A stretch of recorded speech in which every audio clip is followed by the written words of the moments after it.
Welcome to the HR Chat Show, one of the world's most downloaded and shared podcasts designed for HR pros, talent execs, tech enthusiasts, and business leaders. For hundreds more episodes and what's new in the world of work, subscribe to the show, follow us on social media, and visit hrgazette.com. Welcome to another episode of the HR Chat Show. I'm your host today, Bill Banham. And in this HR Chat episode, we're going to ask, do HR pros actually get AI? Listen as we discuss the realities of increasing adoption of artificial intelligence in the workplace and ways that HR pros can prepare and adapt to changing ways of working. My returning guest today is Lila Nazef, Vice President of Sales and Marketing North America at Neocase, a SaaS platform for automating HR service delivery. Welcome back to the show. It's lovely to have you back on again. Hi, Bill. I am glad to be back. And it's been a long time. You've been busy, I heard. So happy to be back. And who can do better introduction than you? So I'm Lila. And let's get this show started. Okay, well, who can do a better introduction than me, Lila? I think you can. So why don't we start there? Why don't you reintroduce yourself to our listeners? I'm Lila Nazef. I'm the VP of Sales and Marketing here at Neocase for North America. Been in the HR market for the last, 16 years. It's been a while. I stopped counting after 5. So we do HR service delivery, anything and everything around HR, employee experience, and servicing your favorite people, which are your employees. Very good, very good. Thank you. So the focus of today's conversation is, of course, the impact of AI in the workplace. It's a topic that comes up pretty much in every single episode that we publish right now because it's so important, and everybody wants to try to get to grips with what AI means for their jobs and for their processes and all the rest of it. Let's start our conversation today, however, by getting your personal experiences. Let's start by talking about the impact of AI on businesses by hearing your experiences at Neocase. How is increasing use of AI at Neocase changing the ways that your team works and the conversations that you're having with your clients and partners? Great question. I hear about AI at every single conversation I'm having with clients, partners, prospects. Everyone wants it. Everyone wants AI, but what really is AI? Well, without knowing it, we've been using AI for decades already, and it was just called automations. And or robotics was mainly replacing human basic tasks or repetitive tasks with a robot or a program who will do it on your behalf. That's artificial intelligence. Today's conversations, they throw words like bots. They throw words like chat GPT, and everyone wants it because they feel that if they don't have it, they would be left behind. Well, my job or our job is really to educate the market, the clients, the partners about AI, about its use, what is it, and the benefits that you can get through AI, because I am all about automation, all about saving time, saving money. But it's also important to talk about the risks. It's not all roses. You have to know how to use it. You have to use it in a way that it serves you, that it works for you and not against you, to make sure that we, as a whole, deliver an added value solutions to the company through AI and not the other way around. Thanks for tuning in to the HR Chat podcast. If you're enjoying this episode, we'd really appreciate it if you could subscribe and leave a 5-star review on your podcast platform of choice. And now, back to the conversation. I have lots of conversations with folks who tell me that AI is the new revolution and that we should all embrace it and it's going to change our lives for the better. However, I suspect, Lila, that a lot of folks out there, a lot of HR pros out there, are a little bit fearful, are a little bit scared of what AI means for their jobs and what it means for their processes and what it means for their upskilling that they're going to need to do. What would you say to those that fear AI is going to replace the work of human resources? And maybe as part of your answer, can you suggest ways that AI and deep language models can do a better job than humans? That is a great question, and it is a valid concern. So the question is whether AI will replace the work of HR and perform better than humans is one of the biggest discussions these days, because I will hear someone or a company saying, well, I have 3 people doing copies. How can I replace them with a machine? Well, it is important to understand that while AI has the potential to change and improve our processes, it's quite unlikely to completely replace humans. What does that mean? That means if you want to replace the 3 people doing copies with AI, it is doable. But if you want to replace the person who answers the phone and responds with empathy, that's another story. AI cannot do that. Well, AI in HR is designed to enhance HR roles rather than just replacing it entirely within the organization. Even if we're replacing some tasks or jobs like making copies, well, the technology is designed to assist and to automate repetitive tasks with no added value, to free the time of HR and create this personalized experience and interaction with employees that you won't have through AI. AI is there to help you enhance the experience, but not to replace the human in every single part of the organization. So the automation can save time, increase efficiency. Of course, a process that took 5 days a year ago now will take a few minutes. However, there are certain aspects of HR where the human judgment and skills remain valuable. HR requires a human touch, intuition that you cannot find in any AI as advanced as they are, especially when it comes to assessing soft skills, cultural fit, sustainability for a particular role or a company when you do hiring. AI cannot say that Lila will have more compassion and cultural fit to the company, so she's going to deliver a better job than Joe. Human also provides this personal interaction, and we build a relationship and make decisions that consider a candidate like potential for professional growth and developments. That AI will be more based on the previous experiences, what the candidate knows, what he knows how to do, instead of the potential of what he can learn on or develop. That's a human assessment. So my thoughts are that AI can significantly enhance and streamline business processes, but it is unlikely to replace the human. But the human job will evolve, and actually AI will help create other jobs. So the 3 people doing copies, their job is going to disappear, and they will be replaced with a robot, with automations. But you will have also other jobs created with AI to help with the company's sustainability, with the company performance, and with the employee experience.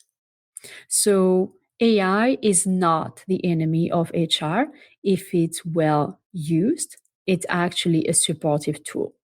Like, for instance, big revolution in the kitchen, the dishwasher. So the dishwasher never replaced the human in the kitchen, but it freed up the time that you would be spending in the kitchen. So instead of spending 2 hours in the kitchen, 1 hour to cook, 1 hour to clean the dishes, well, you'll be spending 1 hour to cook, or maybe an hour and a half to cook a better meal. And you don't have to spend that hour doing the dishes. So you see, it's never replacing you in the kitchen. It's just replacing you in one spot that had no added value.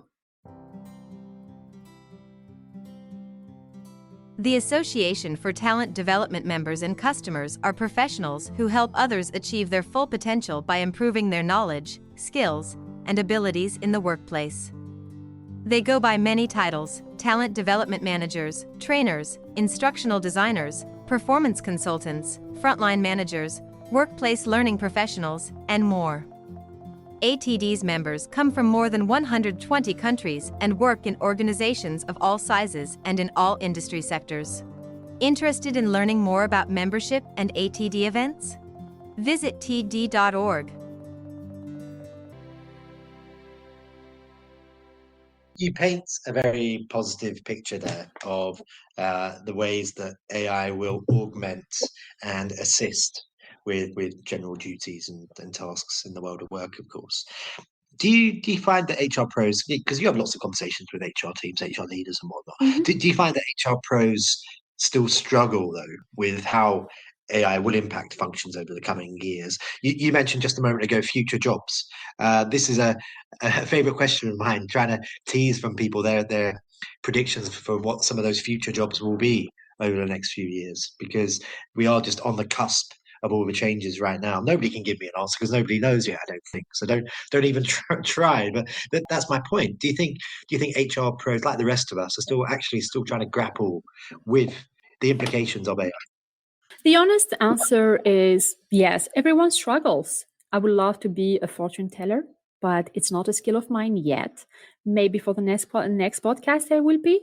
But just back to the AI, and my honest answer is this is something big. This is something new. Even if I said before, we've been using it for decades, but we've been using part of AI, which is the automation. And now we're getting to the human interaction, to the natural language. So it is new in a sense. So everything that's new, well, you have the learning curve. And there is no perfect learning curve. You just have an honest one where you try, you adjust, and then you perfect it until you get to something that is acceptable, and that is more than just being acceptable, that is sustainable and that is a good fit for you. Always keeping in mind the balance between productivity and experience. Back to the question about future jobs. Well, I don't know what the future holds, but let's just look back a year in the past with social media. So social media was big before, but not as big or as huge as it was the last 2-3 years. So what happened with that? Like new things happen, new jobs have been created, new ways of reaching people. So with that, it didn't replace what existed, it created something new. Personally, I'm very happy with AI. As a tool, you have people writing documents, policies. Well, instead of producing 1 document a week, they will be producing 3 documents a week with the help of AI. But you have to look for different profiles or learn different skills to be able to know how to use AI, or just know how to use your dishwasher. Just remember the dishwasher example. Well, you had to go through a 5 minutes demonstration on quite a training to use a dishwasher properly. Well, it's going to be the same. It will be either new jobs or new skills for people to learn and adapt. Okay, so if we're going to continue to use this example of the dishwasher, I might be screwed. Because I don't always figure out how to work it. Sometimes I'll stand there and hit the same button about 10 times before it seems to go on. Or I'll keep opening and closing it until it does something automatically, but that's just me. Maybe there's no hope for me.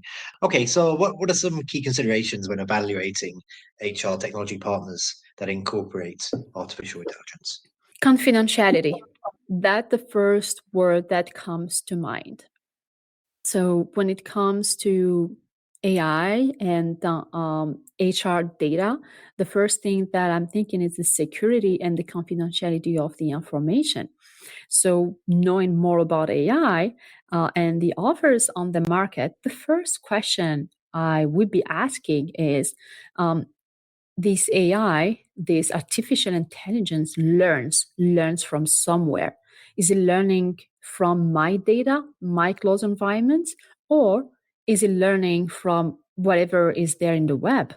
So considering HR data, so AI to be an effective tool, it needs to be tailored to specific HR needs and more than just specific HR needs, specific to my environment. So the first thing that to keep in mind, you don't want an AI that is in the wide environment in the open, because it will expose you to more risk than it will serve you.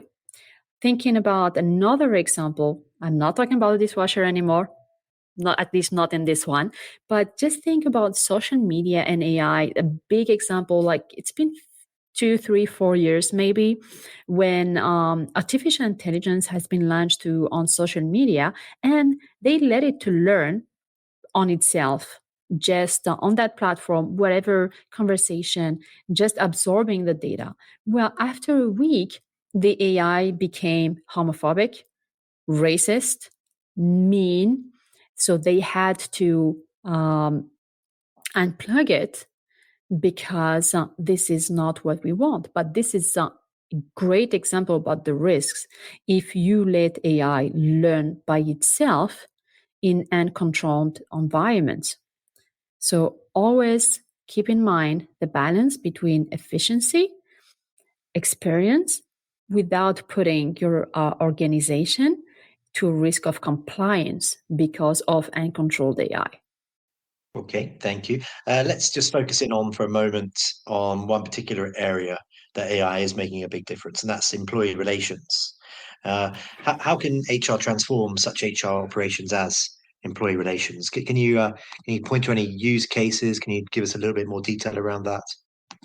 Yes. So as an employee, I want to have the same experience that I have with my company, with my employer, that I have with my providers like Amazon, Netflix, to list just these two. I'm expecting the same experience. So everything on my in my phone, everything available for me 24/7. Well, HRs to have their hours of work, and I'm not able to access a human at any time. So it is good to have the information available anywhere, everywhere. Where I am, it's Sunday, 4 p.m. My HR system is closed, but I can go on my mobile and I can look for information, because last week, well, I had a conversation at lunch with a coworker. It made me feel uncomfortable. And I'm not feeling comfortable going back tomorrow to work without knowing what can I do about it. Well, it is Sunday. There's no one to answer my question. Well, I can go online, and an AI here can help me, because I will describe my situation, and then it will give me the policy. It will say, in this situation, we recommend that first thing you do is that you go talk to your manager, and then your manager will take steps, and step 1, 2, and 3. So as an employee, I have a great experience, because now I feel comfortable returning to work the Monday, despite what happened during the week with my coworker, because I know what's the policy within the company that I work for, and I have guidance that is available for me and to me based on my request. So it is a way to bring HR and employees closer together, and helps with this relationship. So having access to HR everywhere, anywhere, thanks to AI. Okay, very good. Thank you very much. We are almost coming towards the end of our AI-related conversation, and I've got a couple more questions for you before we do wrap up. But just to tie a knot in it in this part of the conversation, when we're focusing on AI and its impact on HR, I'm going to challenge you to answer in 1 minute or less as a bit of a wrap up. So feel free to put in pieces that you've used so far in your answers. In 1 minute or less, how can HR adapt and future-proof itself for a work environment that includes artificial intelligence? 1 minute, let's go. First, embrace the change. Use AI as a tool that will help you and don't fear it. So think about the experience of that employee on a Sunday who is scared to go back to work because they don't know. They don't have access to the information. So employees are expecting that experience 24/7. AI can help you achieve that. It's never going to replace the human, but it can enhance the human. It can help the human dedicate more time to added value tasks. So embrace the change, apply AI in a safe environment, in controlled tasks. Don't let it auto learn without control. So always be there to monitor it and to make sure that it's serving you and not working against you. Because an efficient use of AI can help bridge the gap between HR and employees, and finding a common language. I'm an HR professional. I don't speak the same language as an employee. So AI can help me bridge that gap, because AI will translate my language to the employee and the language of the employee to me. It can also help give clarity. As an employee new hire, I have all my first 30 days streamlined for me, and AI is telling me, you're going to go through task 1, 2, 3 with this date, and this is what to expect. We're not expecting a human being to hold my hand and walk me through every single step for every single hire. Well, AI can help you do that. So use AI in an efficient way to help you be more efficient, and also free up the time of the human for human tasks that requires empathy. I hope I did a good job in less than 1 minute. It's a great job. I think it was a bit more than 1 minute, but it was a great job. So you are forgiven. You are forgiven. Okay, I want to switch focus now, because the last time I had you on this show, you did speak quite a lot about the employee experience and lessons, for example, that can be taken from awesome customer experience. And I did want to make sure we had something in there in this interview today around that, because you are such an expert in that area. And I found a post by you, I think it was December 2022, on Talent Culture, a magazine that I have had the honor of working with many years ago. And it was around creating the best employee experience possible and how that leads to significant business benefits. To help folks achieve the highest potential impact, you offer 5 priorities in the post in Talent Culture. Can you briefly mention some of those 5 now for us? Let's go for it. I will start with the center, which is the employee experience. Everything is around the employee. Make sure that the employee is welcomed. We have a clear communication on what to expect. So with that, we use streamlined processes, automated tasks to tell who has to do what and when. Continue with the experience, access anywhere, anytime, or everywhere, anytime. Can be on my phone. I can be at home on a Sunday, or I can be on my workstation. I need to have the same experience, the same awesome experience, call it that way. And gathering feedback through the entire employee life cycle, so you will know where it hurts, so you can fix it before your employee leaves you and then you're experiencing churn. Intuitive workflows, also talking about the employees, but also talking about the people delivering the service. It needs also to serve them or to service them, so they don't have to wonder where to go, what to do with the experience. And just finally for today, how can our listeners connect with you and learn more about all the cool things happening over at Neocase? Well, you can find me anywhere 24/7. You can send me a bird, or you can just connect with me on LinkedIn.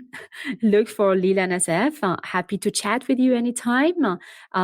Connect also on the website, and maybe just through this, through Bill and through the podcast. my contact information will be available for you. It absolutely will. There will be links in the show notes to everywhere you need to find, really. So just go there and you'll be grand. That just leads me to say, great to have you back on the show. I love chatting with you. Lovely to catch up with you. Thank you very much for being my returning guest. Thank you, Bill. Always a pleasure to be here. And listeners, as always, until next time, happy working. Thanks for listening to the HRchat Show. If you enjoyed this episode, why not subscribe and listen to some of the hundreds of episodes published by HR Gazette? And remember, for what's new in the world of work, subscribe to the show, follow us on social media, and visit hrgazette.com.